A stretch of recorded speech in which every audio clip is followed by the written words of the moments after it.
కరీంనగర్లో BJP senior నేత మురళీధర్రావుకు ఇటీవల సన్మాన కార్యక్రమం నిర్వహించారు. మధ్యప్రదేశ్లో బీజేపీ విజయం సాధించడంతో ఈ కార్యక్రమాన్ని చేపట్టారు. మురళీధర్రావు మధ్యప్రదేశ్కు ఎన్నికల ఇన్ఛార్జిగా వ్యవహరించారు. అందుకే సన్మానం చేశామంటున్నారు ఆయన అనుయాయులు. అయితే హైదరాబాద్లో కాకుండా కరీంనగర్లో సమావేశాన్ని ఎందుకు నిర్వహించారు అనేది ప్రస్తుతం చర్చనీయాంశంగా మారింది.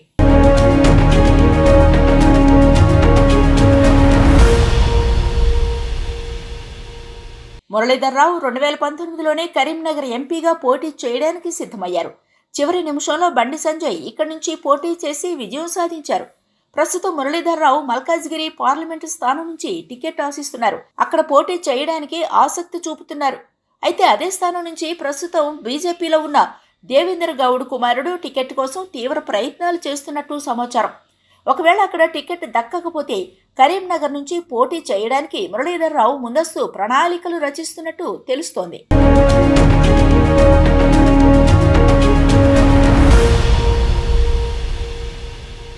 మురళీధర్రావు సన్మాన కార్యక్రమానికి సమావేశానికి సంజయ్ వ్యతిరేక వర్గీయులు అధికంగా హాజరయ్యారు. మొన్న జరిగిన అసెంబ్లీ ఎన్నికల్లో సొంత పార్టీ నేతలే తనకు సహకరించలేదని మీడియా ముందు సంజయ్ ప్రకటించారు. దీంతో ఇక్కడ రెండు వర్గాలు ఉన్నట్టు మరోసారి రుజువైంది. బీజేపీ మరో సీనియర్ నేత సుగుణాకర్ రావు కూడా కరీంనగర్ ఎంపీ టికెట్ ఆశిస్తున్నారు. టికెట్ కోసం తీవ్ర ప్రయత్నాలు చేస్తున్నట్టు సమాచారం.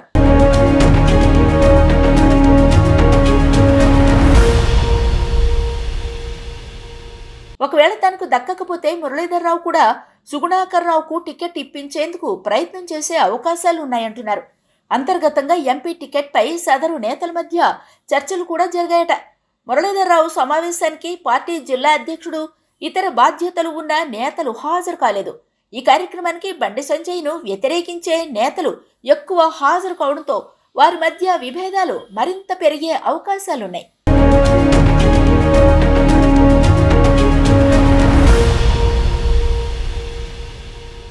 ఇప్పటికే అసెంబ్లీ ఎన్నికల్లో విభేదాల కారణంగా పార్టీ తీవ్రంగా నష్టపోయిందనే అభిప్రాయం ఉంది.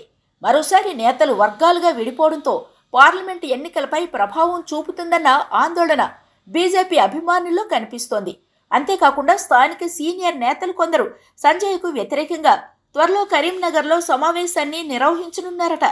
బండి సంజయ్ తమకు పార్టీలో అన్యాయం చేశారని, అలాంటి వ్యక్తికి ఎంపీ టికెట్ ఇవ్వొద్దని అధిష్టానాన్ని కోరనున్నారట. మొత్తానికి పార్లమెంటు ఎన్నికల్లో కరీంనగర్ రాజకీయం బీజేపీ అధిష్టానానికి తలనొప్పిగా మారే పరిస్థితి కనిపిస్తోంది.